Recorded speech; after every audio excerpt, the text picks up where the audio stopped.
Na naman ang mainit na balita mula sa mundo ng politika, isang nakakabiglang balitang lumabas ngayon na agad-agad naging usap-usapan sa buong bansa. Ayon sa mga ulat mula sa Amerika, ang unang ginang ng Pilipinas na si Lizato Nasmags ay umano'y nahuli sa isang drug-related na insidente habang nasa isang pribadong biyahe sa California. Hindi pa malino ang buong detalye, ngunit mabilis itong umani ng pansin sa buong mundo. Sa gitna ng tensyon, lumipad si President Kuting ng Norte Jr. patungong Amerika at ayon sa ilang insider reports ay personal pa raw itong humarap sa korte upang pakiusapan ang mga hukom. Ayon sa mga nakasaksi, halos mapaluha raw ang Pangulo at lumuhod pa umano sa harap ng hukuman para iligtas ang kanyang asawa mula sa parusang maaaring umabot sa matagal ng pagkakabilanggo. Bagamat wala pang opisyal na pahayag mula sa Malacanang, maraming netizens ang nagpahayag ng kanilang reaksyon. May ilan na naaawa sa sitwasyon ng Pangulo at pamilya nito, ngunit may iba rin na nananawagang isulong ang patas na hustisya anuman ang estado sa buhay. Hati ngayon ang opinyon ng taong bayan at inaabangan ng magiging desisyon ng korte sa Amerika. Patuloy naming susubaybayan ang kasong ito at maghahatid ng pinakabagong detalye sa oras na may opisyal na pahayag mula sa pamahalaan o sa panig ng Amerika. Sa ngayon, nananatiling palaisipan ng tunay na nangyari sa likod ng insidenteng ito. At yan nga ang mabalitang ating pagkakatutukan, at kung bago ka pa lamang sa aking channel ay huwag kakalimutang mag-like, share and subscribe para updated ka sa aming mga bagong balita dito sa Tatak Pinas.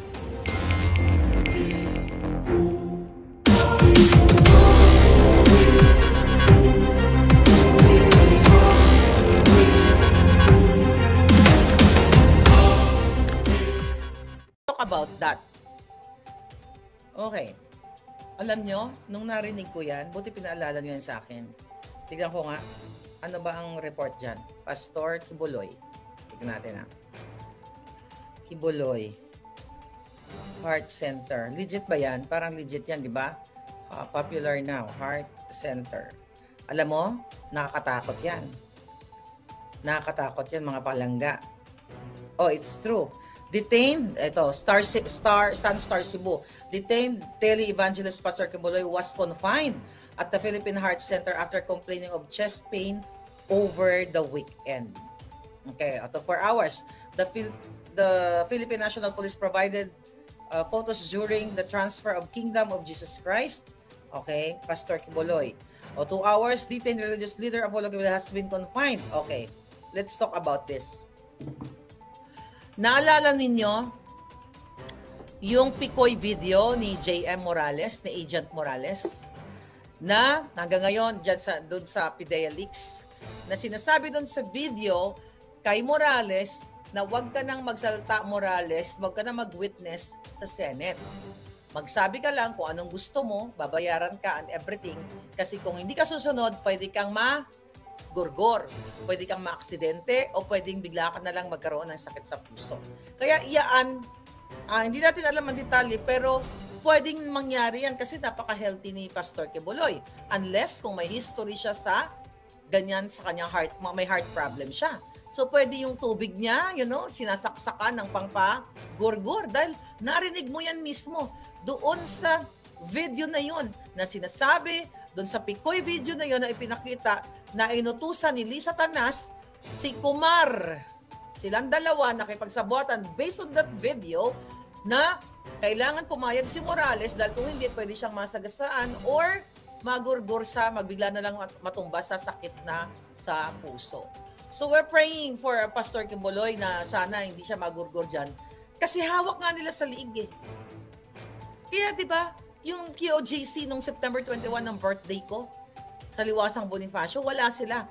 Yun nahuli na si Pastor Kibuloy. Kasi hinahawakan siya sa liig. Sa paghawak sa liig kay Pastor Kibuloy, isa yun. Sa sinabi sa kanya na patigilin ang mga kingdom members o kingdom workers, patigilin or else pahirapan siya. Di ba sinabi mismo ni was it Marbil? Yeah, Marbil, na gagawin nila ang lahat para oh my God, kakablog lang natin yan. Gagawin nila ang lahat na mag-suffer si Pastor Kibuloy sa loob ng kulungan. Yung pag-detain niya, he's already suffering. You know what I mean? Yung pagpakulong pa lang sa kanya, dahil dyan sa pag-refuse niya na umattend sa Quad Committee na yan. Yan yung reason. Nagsasuffer na siya.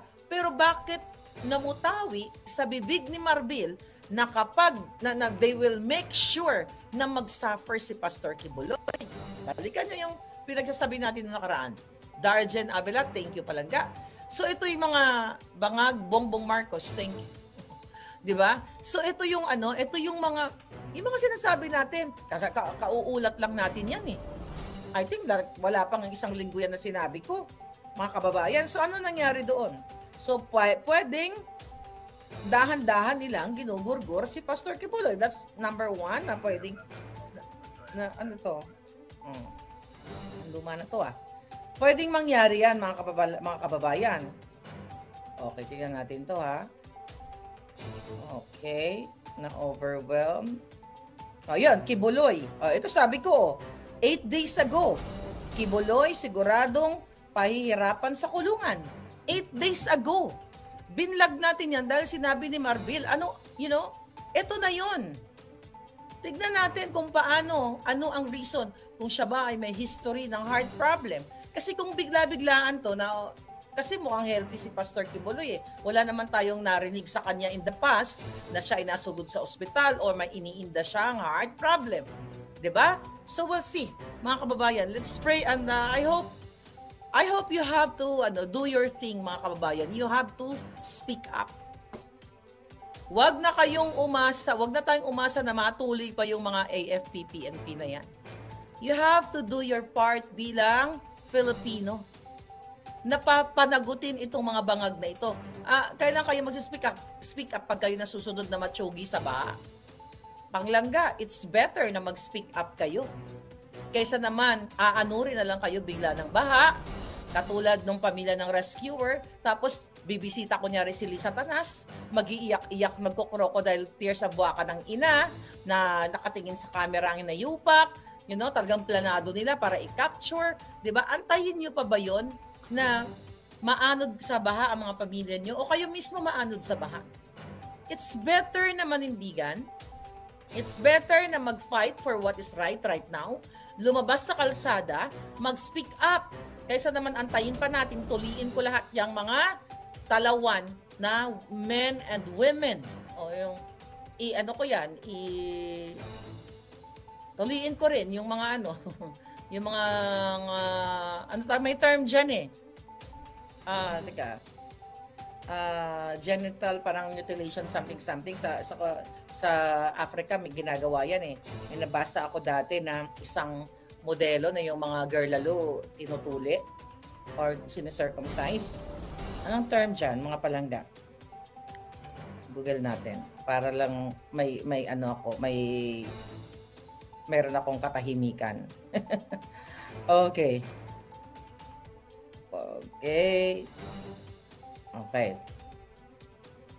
Ang tawag dyan? Ayun, FGM.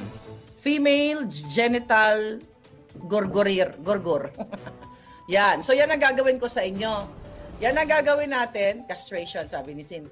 Yan yung FGM ang term. Sa Africa, ginagawa yan yung mga unang-unang tradisyon na I think that's biblical, So yan ang gagawin natin. Hindi ninyo ako nagagawa niyan sa mga talawan ng men and women in uniform. Jujuliin ko kayo lahat. Okay? Kapunin. Yan ang pinakamabilis na na salita. MD. Kapun na lang. Kapunin natin lahat para baka lalo silang tumapang. 'Di ba? Pero again, you have to get up. You have to speak up. Grabe na ang ginagawa ng gobyernong ito. Bigla-bigla naman po yung kay Pastor Kibuloy, malakas pa siya. Nakakalaro pa nga ng basketball, sabi ni Mami Let. Exactly. Very healthy, very athletic, tapos biglang nagkaroon ng ganyang problem. 8 days ago, sinabi ni Marbil na make sure magpahirapan nila si Kibuloy. Baka yan na nga yung pahirap? Sa ganitong mangyayari, alam nyo kayo mga kingdom workers, I know, sumusunod kayo kay pastor o sa mga leaders ninyo. Kung ako sa inyo, mga palangga, ituloy-tuloy nyo na yung laban ninyo, lahat kayo. Kailan pa pag natsugi na si pastor? Pag ginorgor nila? What's the point of being alive in this world na kinikitil kayo lahat? Lahat kayo, not only kay OJC, na ayaw nyo lumaban. Ayaw niyong magsalita katulad ng mga hindi patuli o mga talawan na mga men and women in uniform. Ngayon, mga palangga, you're still the most courageous vlogger, sabi ni Barbara. Kabata, basahin natin yan para bonggang-bongga. Okay? So ngayon, yung ating balita kahapon, tungkol sa DOH. Ito, alam mo, sabi ko nga ba may magme-message sa akin eh. Alright? So, nag-message sa atin si, pangalanan natin? Si Juan de la Cruz. Okay. Okay. Ngayon, sabi sa akin, ayan, yung DOH, USEC, na si Molly, aka Molly Chong, na nagpapanggap na MD o medical doctor, pero dentista ang kanyang profesyon. Okay? Ngayon, ayon sa Puting Ahas, Miss Maharlika, nabulabog mo, sabi niya, nabulabog mo ang buong DOH.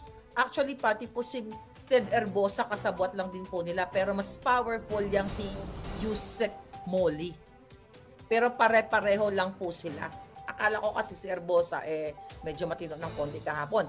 Pero ayon dito, Miss Maharlika, pare-pareho lang po sila. Kaso lang, mas powerful si Yusek Molly kasi po back up talaga siya ni Lam o aka Lisa Tanas. Kaya totoo po yung issue na sinabi ninyo kagabi. Sabi dito, si Undersecretary Molly po ay kapatid ni Congresswoman Rida Robes. Kilala nyo ba yan? Yung Rida Robes? Okay. Ito nag-google yung hayop na to. Parang nandyan yan sa Wadcom okay. Ito yung tsura niya. Okay. Ito yung tsura niya. Itong nayopak na ito. Okay, ito natin yung tsura. Mukhang kawatan na. Okay? Ngayon, ito galing po ito ang message natin sa, mukhang ang kawatan ang hinayupak. Okay. Lahat naman sila dyan kawatan. Sabi niya yung si Yusek Molly po ay kapatid ni Congresswoman Rida Robes. Kaya naman pala, ng San Jose del Monte, Bulacan. Si Robes yung nagsasabing parang bata si Inday Sara at si Robes yung mga ang Quadcom ang umaatake kay Inday Sara. Okay? Kaya naman pala, gusto nilang burahin yung project nung Duterte administration. Actually, hindi naman daw Duterte administration project yun matagal na yun nadat na lang ng mga Duterte. Basahin natin. Kaya totoo po yung sinasabi ninyo kay Molly Chong. Walang hiya po talaga yan. Wala ring magawa yang si Erbosa, Miss Maharlika. Kasi si Molly nga yung nasusunod. Alam ko lahat yan, sabi niya, Miss Maharlika, alam namin lahat yan dito. Okay? Natarantado at nagsisiga-sigaan silang lahat dito, minamaltrato o inaapi yung mga matatagal na dito. Alright? Pinag-iinitan po. Okay? Pinag-iinitan po lahat ni Molly, sabi niya, ni Molly yung mga sumasagot at feeling nila na sumusuporta pa rin sa mga Duterte. Gusto po nila ipatanggal lahat kapag nakita nila na nag-like, nag-share ng mga Duterte post o kay Inday Sara. Kita mo to? Mga ayop na to, mga bangag talaga. Pag nakita po nilang nagla-like at nagpo-post sa mga posting na mga Duterte, papatanggal po ni Molly. Ito mo, may mga ganito pa palang chika boom-boom. Okay? Yan pong na yan, yung... Okay. Ano sabi niya?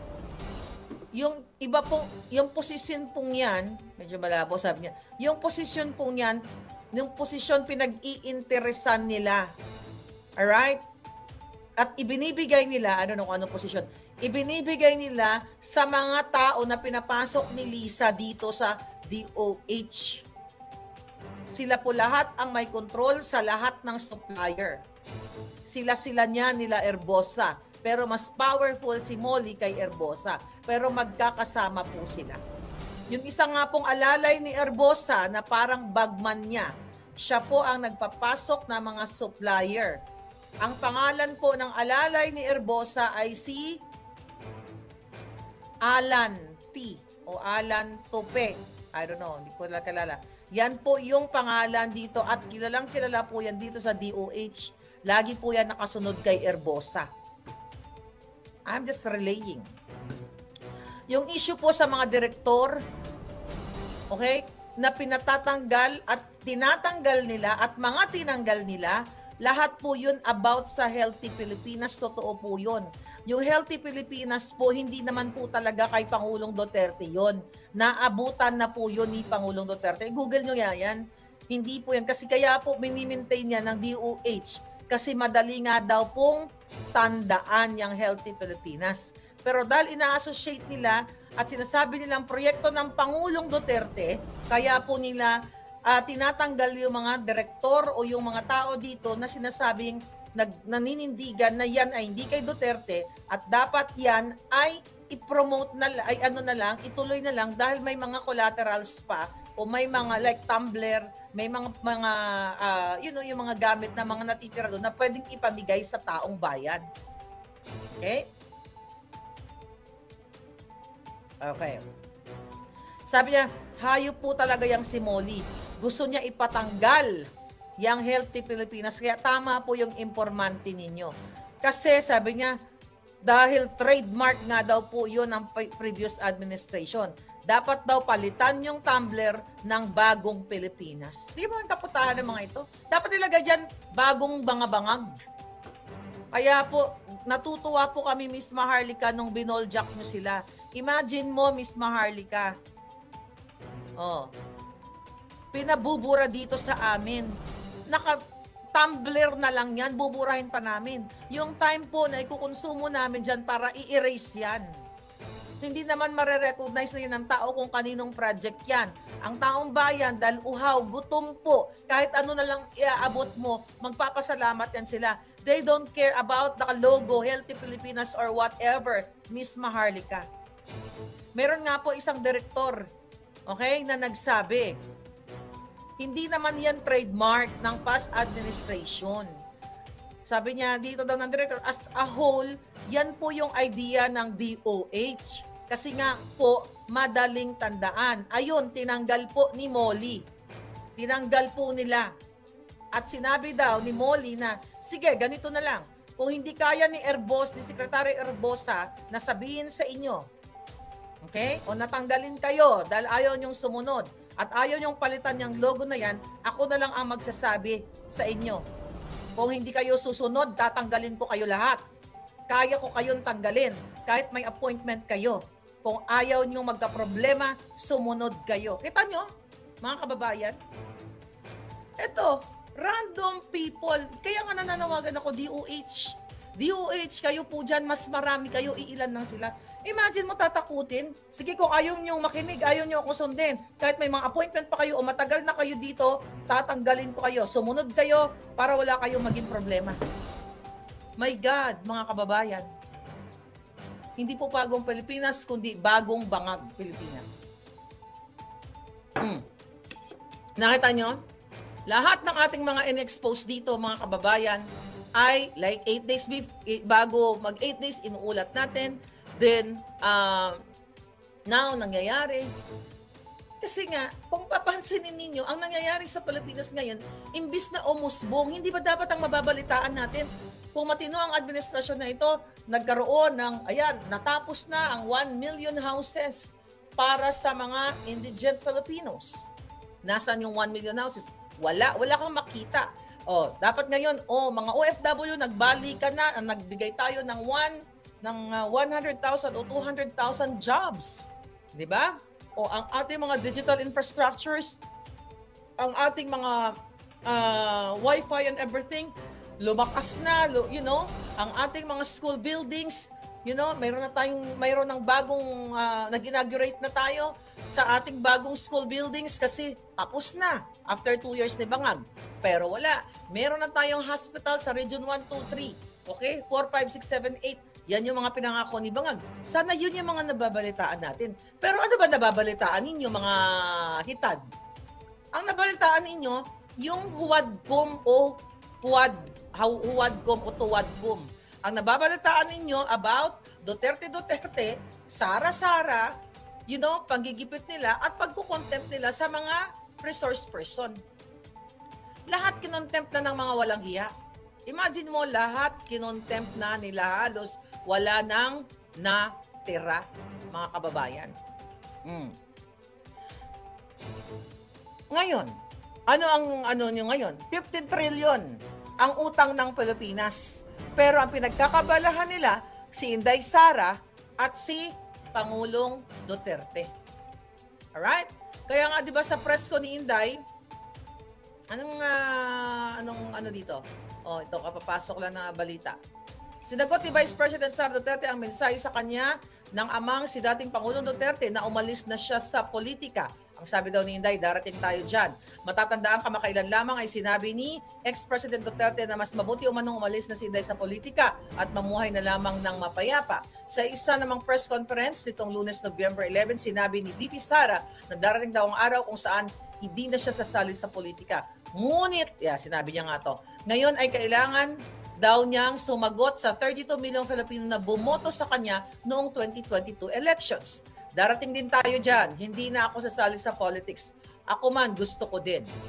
Tapos sabi niya, ang problema ko is that I need to answer the 32.2 million Filipinos who gave their trust and confidence for me to become the Vice President of everyone. Hindi lang 32.2 million, sabi niya, kundi sa lahat ng mga Pilipino.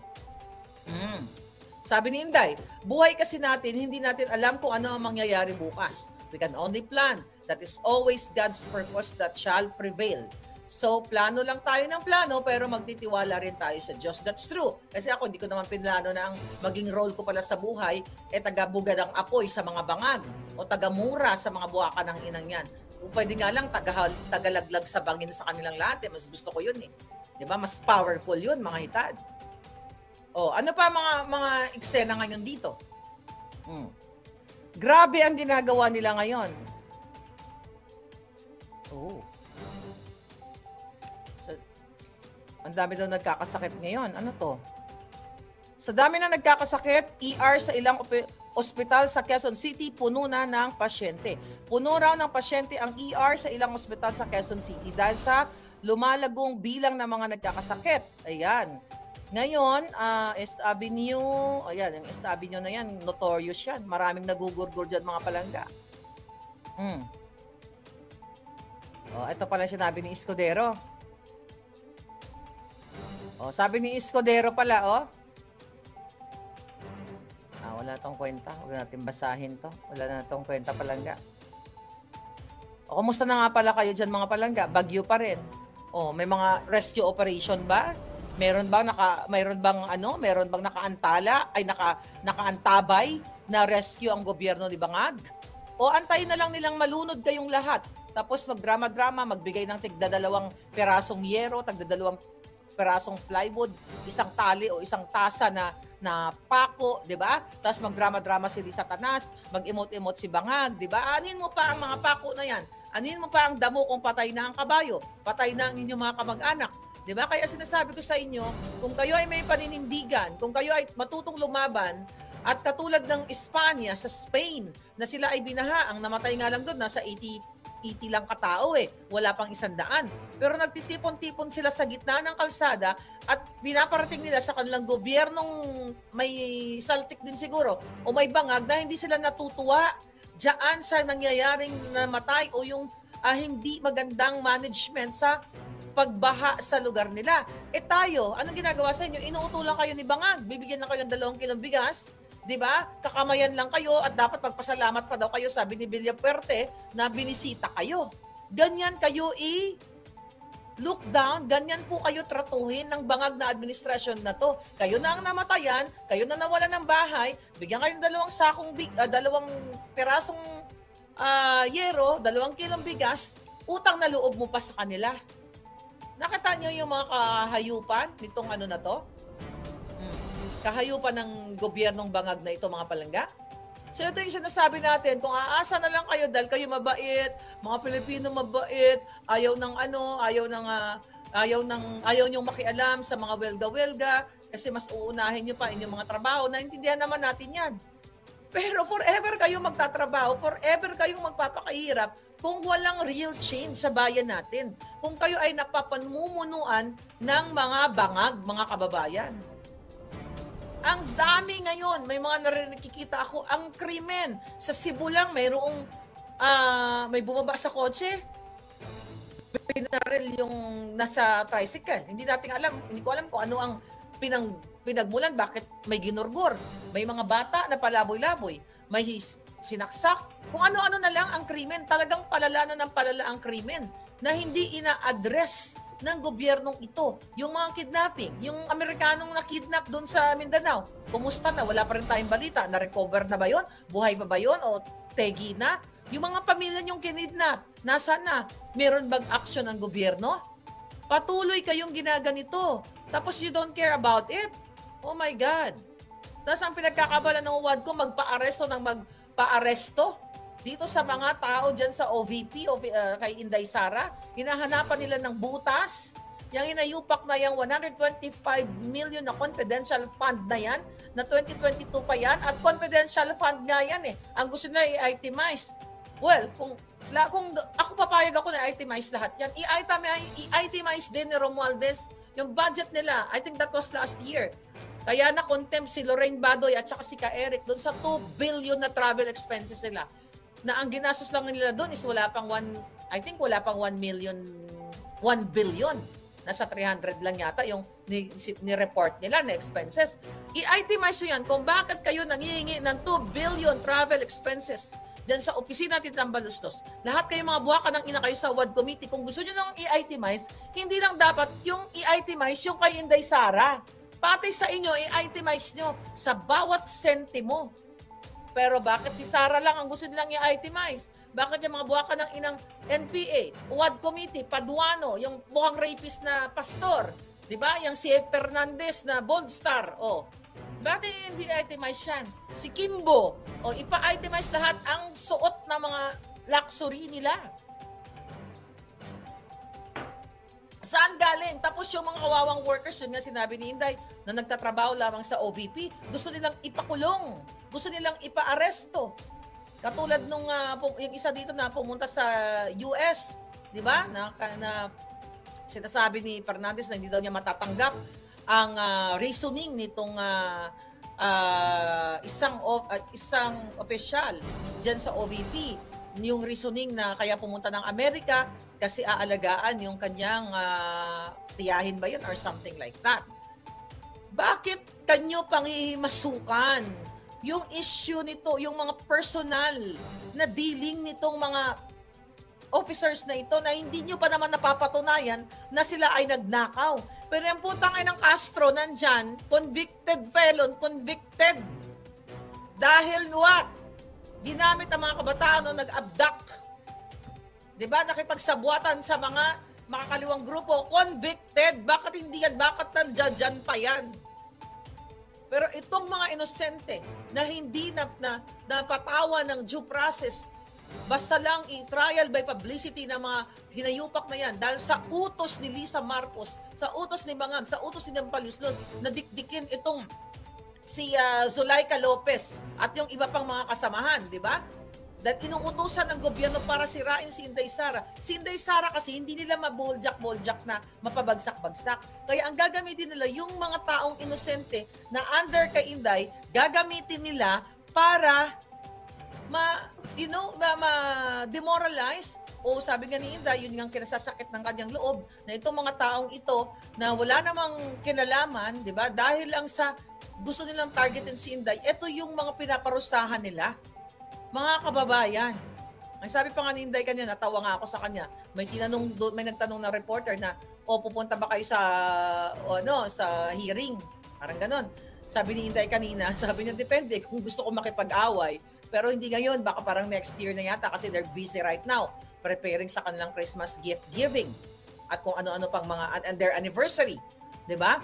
So yun ang sinasabi ni Inday. Pero ang ginagawa ng WAD committee na to, ipasupi na itong mga inosente at pigain dyan na umamin or magsabi, hanapan ng konting mali. Pero yung mga preso, yung mga nakakulong, yung mga pulboronic, katulad yung nila Guban, nila, sino pa ba yun? Ni Espinosa, Ayan, sila Dilimat, iba pang mga pinalaya nila mula sa kulungan, talagang kulang na lang latagan nila ng red carpet.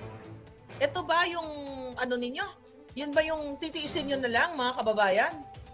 My goodness, walang kwentang mamuhay dito sa bangag na administrasyon na ito. Ang dami, oh. Oh, tignan mo ikaw, Fernandez. Oh, ano nangyayari dyan, oh? Matalik na kaibigan, ginaril, sinilid sa drum sa pagpupumilit na umutang sa suspect. Mga ganitong balita. Nakakalungkot. Ito na lang ba yung balitang mababasa mo ngayon? Nagugurguran, hinampas, ginaril, kinotsilyo, at kung ano-ano pa. Wala kang makikitang progreso dito sa bangag na to. Kasi ang progreso nila, Duterte, atakin ng Duterte, mabigay ng ayuda. Tell me, mga kababayan, ano ang progreso ng gobyernong ito?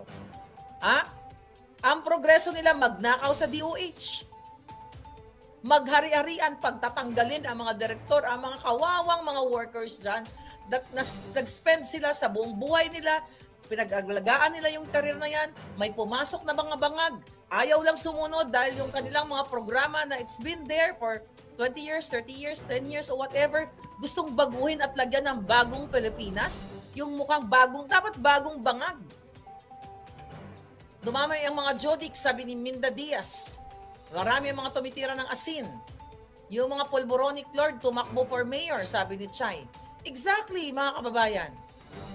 Sabi ni Orchid Lily, agree, di agad mangyayari. May process pa yan at yung may mga criminal records na undocumented ang uunahin nila. Yeah, kaya doon sa mga Pilipino nandito sa Amerika, huwag kayong kabahan dyan sa deportation na yan. Hindi kayo madideport. Yang gusto lang magpa-deport sa inyo, yang mga bangag, kasi gusto niyang sumipsip kay Trump. Para huwag kayong mag-alala. Makakarating lahat kay Lolo Trump ang pagiging addict ni bangag. Authenticated ba yan? At lahat ng mga pag-hire nila ng assassin sa laban sa akin at lahat ng mga kaputahan nila, i-report natin yan, lahat yan. Lahat ng mga kababuyan nila, mga kababayan, i-report natin. Tignan natin kapag nabasa ni Lolo Trump kung mayroon pang mukha si bangag na ipapakita dyan. Yeah, sabi ko, naantay ko lang mga USB natin. Po-forward natin lahat. Lahat ng pwede natin pag-forwardan. Actually, meron na ako nakitang hope. May nag-message sa akin kanina. Huwag natin pangalanan, baka harangin nila. Meron nang nag-send sa akin na pwedeng mag-link kay Lolo Trump. Okay, see? Nasa Mar-a-Lago siya. Okay? I-message ko siya mamaya. Anong oras na ba? 6:00. Oo. I-message natin siya mamaya kung sasagot siya. Alright? So, binigay ito sa atin ng ating, basta may nagbigay sa ating information. Tingnan natin kung ano mangyayari. Kaya kinakabahan na yung mga bangag na yan. Kaya gusto nilang ipa-deport kayo eh. Yes, i-report na natin yan, mga kapalangga. Isang malasaga, di ba, anti-Marcos yata. Ano yun? Palangga, hindi ko alam yun. Sabi ni Facebook user, si Dan Scorpion yata. Ito, ba't ganyan? Ma'am, itemized kasi puro itim ang budhi. Correct. Puro itim ang budhi ng mga yan. Parang ganyan din po ginawa nila sa KOJC, yung mga inosente pinahirapan at nadamay para lumabas po si Pastor Kibuloy. Ngayon po, mga tao naman po ni Inday Sara. Sabi ni Gracia, Magigad, Miss Maharlika, hiyang ka ma-stress. Kasi lalo kong gumaganda, kaya lang, ang laki ng ingit sa ni Satanas. Hindi naman ako nai-stress palangga. I'm just fighting for what is right. Yeah, even na binuboljak natin to mga to, ano pa rin tayo. Hindi din pilit, you know. I was born happy person, happy girl. 'Di ba? Walang puwang yung mga stress na yan. Dahil kung nagpapa-apekto tayo sa mga stress na yan, baka 7 feet below the ground na ako ngayon. But you know, yung stress na yan ay part yan ng buhay natin. It's up to you kung paano mo paano mo dalhin yung mga stress eklabush na yan sa buhay mo. Duterte, Superman codename. Ano to? Duterte, Superman codename sa DDS. Ano to? Superman umano ang codename ni dating Pangulong Rodrigo Duterte sa Davao Death Squad. Ito ang kinumpirma ni Sanson Buenaventura, retiradong polis na